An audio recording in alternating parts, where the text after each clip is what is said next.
SOS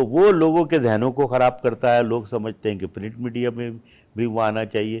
تو اس لحاظ سے پاکستان میں خاص طور پہ انگریزی صحافت کا بھی اور اردو صحافت کا معیار گرا ہے. میں خود ایک اخبار میں پچھلے 26 سال سے روز لکھتا ہوں, ہفتے میں 3 دن میرا آرٹیکل آتا ہے. تو میں ہمیشہ یہ کہتا ہوں کہ میں کیونکہ صحافت کا ٹیچر رہا ہوں, تو میں ہمیشہ سے یہ کہتا ہوں کہ صحافت کا ٹیچر وہ کامیاب ہوگا جس کا انڈسٹری سے تعلق ہوگا. ایسا ہی ہے. اگر وہ پرنٹ میڈیا اس کی اسپیشلائزیشن ہے تو وہ پرنٹ میڈیا سے کہیں نہ کہیں منسلک ہوگا. الیکٹرانک میڈیا سے پڑھا رہا ہے تو الیکٹرانک میڈیا سے ہوگا. اگر ڈیجیٹل میڈیا چلیں اس کا وہ ہے تو اسے چاہیے ڈیجیٹل میڈیا میں کام کرے, وہ ایڈورٹائزنگ کے شعبے میں کام کرے. اگر صحافت کا ٹیچر انڈسٹری سے لنک نہیں ہوگا تو وہ جو پریکٹیکل نالج ہے وہ اپنے اسٹوڈنٹ کو نہیں دے سکے گا. اچھا, میں ذرا آپ کی ٹیچنگ کی طرف بھی آنا چاہ رہی تھی. ماشاءاللہ 1985 سے آپ ٹیچنگ کر رہے ہیں, یہ بہت بڑی بات ہوتی ہے. آپ اتنے بڑے عظیم استاد ہیں, اور یہ جو ٹیچنگ کا جو پروفیشن میں بھی سمجھتی ہوں اس میں بھی کافی اب تبدیلی آ چکی ہے اس پروفیشن میں بھی. لیکن اب مجھے یہ بتائیں, کیونکہ آپ نے ہر طرح کے بچوں کو پڑھایا, ہر طرح سے مراد ہر دور کے بچوں کو پڑھایا, تو آپ نے ان میں کیا چینج دیکھا ہے, اور اب آپ کی جو اسٹوڈنٹس ہیں وہ کس طرح سے آپ سے رابطہ کرتے ہیں, کیا سیکھا ہے, ڈیفینیٹلی ایک استاد کا تعلق بڑا امپورٹنٹ ہوتا ہے. ایک بڑا ہے نا, ریڈنگ ہیبٹ ہمارے معاشرے میں کم ہو رہی ہے. میری کلاس میں کوئی اسٹوڈنٹ آ ہی نہیں سکتا تھا جس نے اخبار نہ پڑھا روزانہ. کیونکہ میں صبح, میری بچپن سے عادت ہے, میں 3 اخبار پڑھتا ہوں. اس کے بعد میں یونیورسٹی جاتا تھا تو مجھے تو خبروں کا پتہ ہوتا تھا. تو یہی وجہ ہے کہ میرے اسٹوڈنٹ جو ملتے ہیں وہ کہتے ہیں ہمیں آپ کی وجہ سے عادت پڑی. Very nice. کہ ہم نے, آپ ظاہر ہے کیونکہ مجھے آپ کوئی غلط سوال تو بتا نہیں سکتے تھے, مطلب غلط سرخی, کیونکہ میں تو خود اخبار پڑھ کے جایا کرتا تھا. تو میں نے بہت ٹریننگ کرائی, اپنے ساتھیوں کی بھی ٹریننگ کرائی. مگر اس میں ایک کراچی یونیورسٹی میں نیا تجربہ ہوا. کراچی یونیورسٹی میں جب پڑھا رہا تھا تو مجھے کہا گیا کہ آپ نیوز پیپر کی کلاس لیں اور اسٹوڈنٹ کو کہیں کہ نیوز پیپر پڑھیں اور اس پہ ان سے اسائنمنٹ بنوائے. تو اس میں ہماری 90% لڑکیاں تھیں. بچیاں بڑی محنت کرتی ہیں, انہوں نے بڑی محنت سے انگریزی کے اخبارات پڑھے, اردو کے اخبارات پڑھے, Time, Newsweek, New York Time کو پڑھا, مختلف قسم کے اسائنمنٹ دیے گئے, اور بہت اچھی کلاس رہی. میں بڑا خوش تھا. اچھا, ملتے ہیں کئی اسٹوڈنٹس کہیں جا رہے ہوں, باقی جو بات میں بتانا چاہ رہا ہوں نا, وہ بات ختم ہو گئی. میں نے سب کو بتایا بھی ہماری کلاس تو بہت. 6 مہینے بعد میری ان اسٹوڈنٹ سے ملاقات ہوئی تو میں نے پوچھا اخبار پڑھ رہے ہیں؟ ان لڑکیوں نے کہا سر آپ کے سبجیکٹ میں پڑھ رہے تھے. وہ تو بھائی زندگی کا حصہ بنانا ہے. تو امتحان پاس کرنے کے لیے 90% بچیاں تھیں. وہ ظاہر ہے, میں نے کہا امتحان پاس کرنے کے لیے تھوڑی ہے, وہ تو آپ کا جو دماغ کا سافٹ ویئر ہے. اگر آپ اخبار دیکھیے, اخبار سے زیادہ ہسٹری کی کوئی کتاب نہیں ہے. ایسا ہی ہے. آپ اخبار پڑھیں گے تو آپ کے سافٹ ویئر میں وہ مواد جمع ہونا شروع ہو جائے گا اور ایک ڈیٹا بیس بنتا جائے گا. تو جب آپ صحافت میں آئیں گے, چاہے کسی شعبے میں آئیں گے, تو ڈیٹا بیس آپ کو لکھنے میں کام آئے گا. کیونکہ کسی بھی شعبے میں ہو, میڈیا کے خیال ڈیجیٹل میں ہو, چاہے الیکٹرانک میں ہو, چاہے لکھنا ضرور چاہیے, بغیر لکھے آپ نہیں کر سکتے. یہ اینکر پرسن بہت زیادہ بڑے مشہور ہیں, مگر ان کے سامنے پرومپٹر اٹھا دیا جائے تو پھر یہ بات نہیں کر سکتے, اس لیے کہ انہوں نے پڑھا ہی نہیں ہوتا. بعض اوقات میرے پاس کوئی بچہ آ جاتا ہے کہ میرا یہ اسائنمنٹ ہے, بتائیے 71 میں کیا ہوا. تو میں نے کہتا ہوں کہ خواجہ ناظم الدین وزیر اعظم تھے پاکستان کے. تو وہ کہتے ہیں وہ کون تھے؟ تو بھئی جب آپ نہیں پڑھیں گے تو یہ بہت مسٹ ہے. پڑھنے کے ساتھ ساتھ تاریخ کو پڑھنا بہت ضروری ہے. صحافت میں ویسے بھی ہر انسان کو یہ ضروری ہے کہ تاریخ پڑھیں.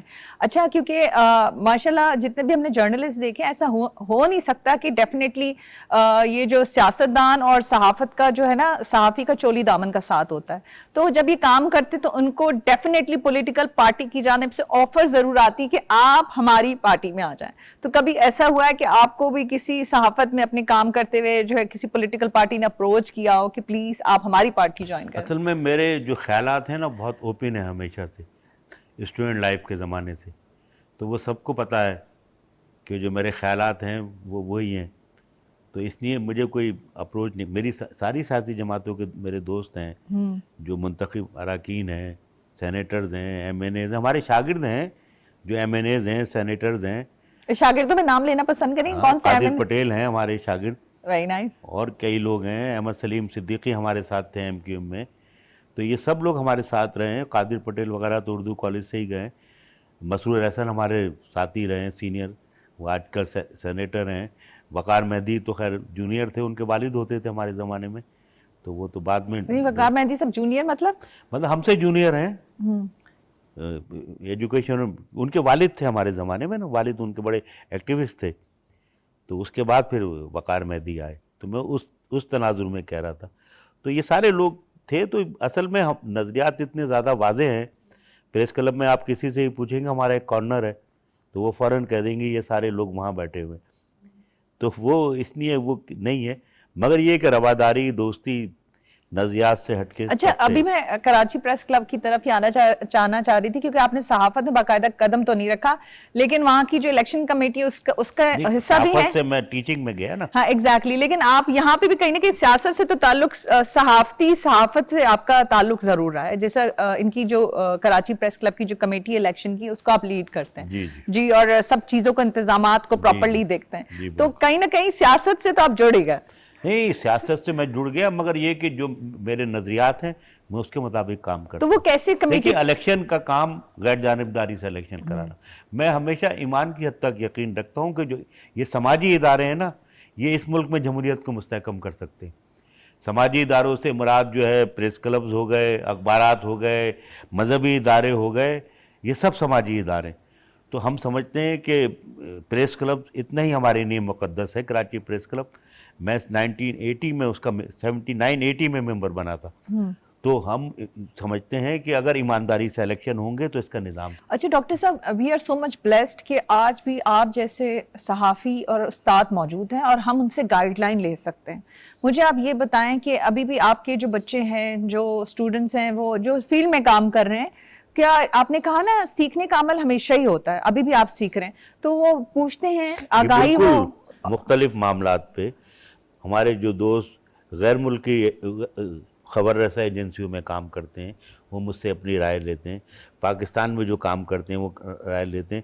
ہمارے دوست جو امریکہ میں چلے گئے ہیں, برطانیہ میں چلے گئے ہیں, BBC میں کام کر رہے ہیں, اس سے پہلے وائس آف امریکہ میں کام کرتے تھے, وہ مختلف موضوعات پہ مجھ سے رائے لیتے ہیں, پوچھتے بھی ہیں, رپورٹ شائع بھی کرتے ہیں.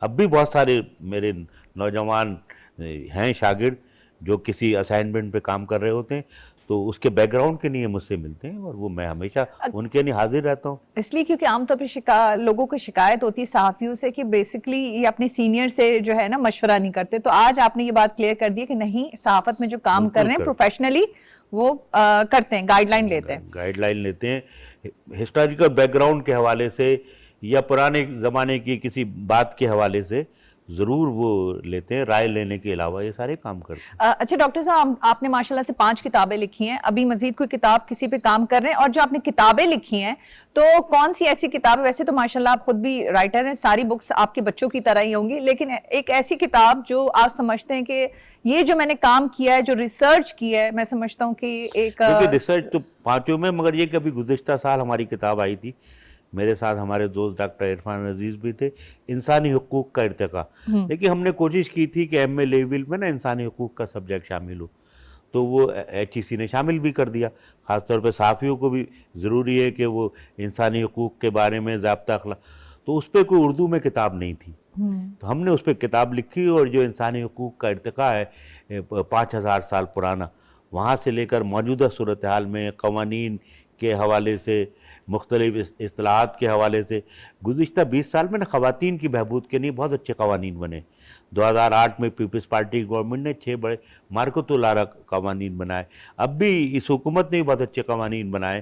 پنجاب میں جینڈر ایشو پہ بہت اچھا کام ہوا ہے. تو یہ سارے حقوق کے حوالے سے, اور جو بین الاقوامی ادارے ہیں, اقوام متحدہ ہے, یونیسکو ہے, عالمی عدالت انصاف ہے, ان سب کے بارے میں ہم نے مختصر اور جامع, کہ بہت زیادہ موٹی کتاب بھی نہیں ہے, 2 صفحے کی, طالب علم اور عام آدمی کی کو آگاہی ہو, سب اس کو اس کتاب میں لکھا. تو وہ تو ابھی پچھلے سال ہی آئی تھی. اب میں ایک نئی کتاب لکھنے کا سوچ رہا تھا, مگر اتفاق سے مجھے کچھ مزہ آنے لگا پرانی کتابیں پڑھنے پہ. تو پچھلے 3 مہینے سے سبط حسن صاحب کی خطاب ہے ایران کے معاملے پہ, وہ سبط حسن صاحب کو میں تلاش کر رہا تھا. تو انقلاب ایران میں نے جب پڑھی تھی, جب ان کی کتاب آئی تھی, مگر پچھلے دنوں میں نے دوبارہ پڑھی. آج کل جوش ملی آبادی کی کتاب جوانی میں پڑھی تھی میں نے, یادوں کی بارات, تو مجھے بڑا مزہ آ رہا ہے. تو میں آج کل اصل میں پرانی کتابیں پڑھنے کے چکر میں لگ گیا, تو وہ کمیونسٹ پارٹی کی تاریخ پڑھی. لیکن لکھنی ہے آپ نے کتاب, آپ نے میرا ایک ارادہ ہے, مگر یہ کہ فی الحال. اور سبجیکٹ کیا ہے جس پہ آپ نے سوچا ہے؟ میرا دیکھیے پاکستان میں جو مزاحمتی تحریکیں ہیں ان پہ لکھنے کا, اور سوشلزم کے ڈیولپمنٹ پہ میرا آئیڈیل رہا ہے سوشلسٹ نظام. اس کے لیے کارل مارکس ہمارا ہیرو رہا ہے جس نے سب سے پہلے سوشلزم کا نظریہ پیش کیا. تو اس کے حوالے سے مزید لکھنے کا ارادہ ہے, مگر وہ فی الحال شوق پیدا ہو گیا پرانی کتابیں پڑھنے کا, تو پچھلے 3 مہینے سے میں پرانی ہسٹری پڑھ رہا ہوں. اچھا, یہ سوال بڑا لائٹر نوٹ پہ, عام طور پہ جب ہم الیکشن کمیٹی کی بات کرتے ہیں, چاہے پاکستان میں ہو چاہے وہ کراچی پریس کلب میں ہو, تو ووٹرز تو ہوتے ہی ہیں, ووٹ کاسٹ بھی ہوتا ہے. ڈیفینیٹلی ہم بات کرتے ہیں کہ بھئی الیکشن جو ہے بالکل شفاف ہوں, کوئی ایسے تو کوئی رہتا ہے وہاں پہ, کس طرح کا ماحول ہوتا ہے, مجھے آپ یہ بتائیں, کس طرح کی کوارڈینیشن رہتی ہے, کوئی اوپر کوئی اس طرح سے آتا ہوگا, نہیں پلیز ذرا دیکھ لی. کاؤنٹنگ جب ہوتی ہے نا, اس وقت ایشوز کریٹ ہوتے ہیں, اور اس وقت احتجاج بھی ہوتا ہے, شور بھی مچاتے ہیں. مگر کراچی پریس کلب کے صحافیوں کی ایک بات یہ ہے کہ جب بھی میں فیصلہ دے دیتا ہوں وہ اسے مانتے ہیں.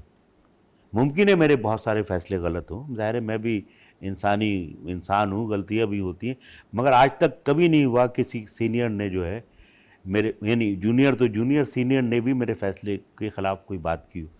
تو اور کئی دفعہ ایسا ہوا ہے کہ ہم بیوقوف بھی بن گئے. ابھی کوئی 7-8 سال پہلے میرے ہاتھ سے ایک صاحب لے گئے بیلٹ پیپر, وہ نہیں تھے, دوسرے صاحب ان کے نام کے ممبر تھے. تو وہ بات جب آؤٹ ہوئی تو میں نے جنرل کونسل میں کہا کہ بھئی یہ تو الیکٹرانک ویریفیکیشن ہونی چاہیے. تو عامر لطیف اس زمانے میں سیکرٹری تھے, تو انہوں نے کہا ٹھیک ہے. تو اس کے بعد سے پھر کمپیوٹر میں سب کی تصویریں آنے لگیں, پھر وہ ظاہر ہے یہ چیک اینڈ بیلنس ہو گیا. تو وہ کیونکہ صحافی تعاون کرتے ہیں تو اس کی وجہ سے ہی ہوا. اب دیکھیے ہمارا ضابطہ اخلاق ہے کہ جو گورننگ باڈی ہے, جو عہدیدار ہیں, وہ 11 مہینے 20 دن کام کر سکتے ہیں, مگر جب میں شیڈول کا اعلان کر دوں گا تو کوئی ایکٹیویٹی نہیں ہوگی, تو نہیں ہوتی کوئی ایکٹیویٹی.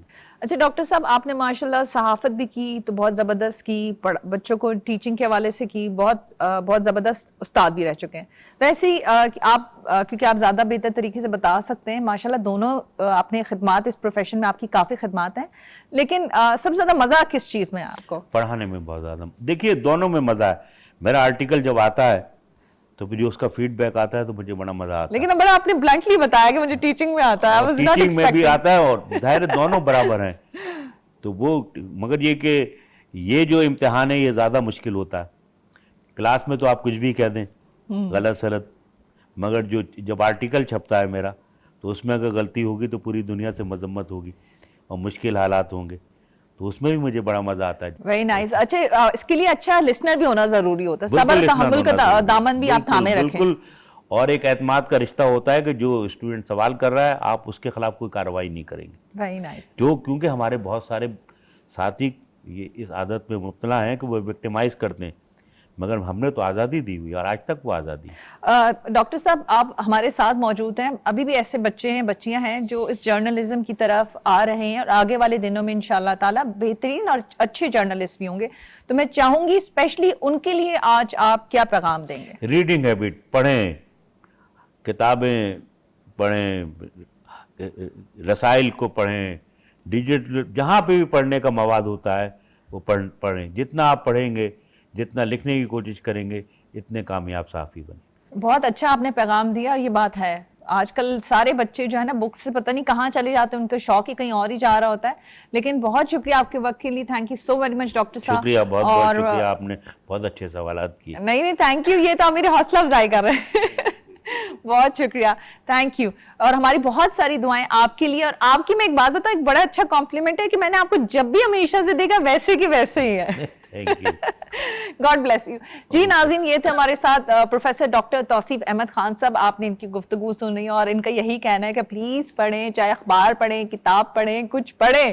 یہ پڑھنا بے حد ضروری ہے. اس سے آپ کی ڈیفینیٹلی آپ کی زبان تو اچھی ہوتی ہے, لیکن اس کے ساتھ ساتھ جو نالج ہے, انفارمیشن, وہ بھی ملتی ہے. نو ڈاؤٹ سوشل میڈیا موجود ہوتا ہے, بہت آسان ہوتا ہے کوئی, لیکن کتاب ہوتی ہے, اور اس کا احترام بھی بے حد ضروری ہے. اسی بات کے ساتھ اپنا بے حد خیال رکھیں. مجھے مونا خان کو اجازت دیں. پاکستان زندہ باد.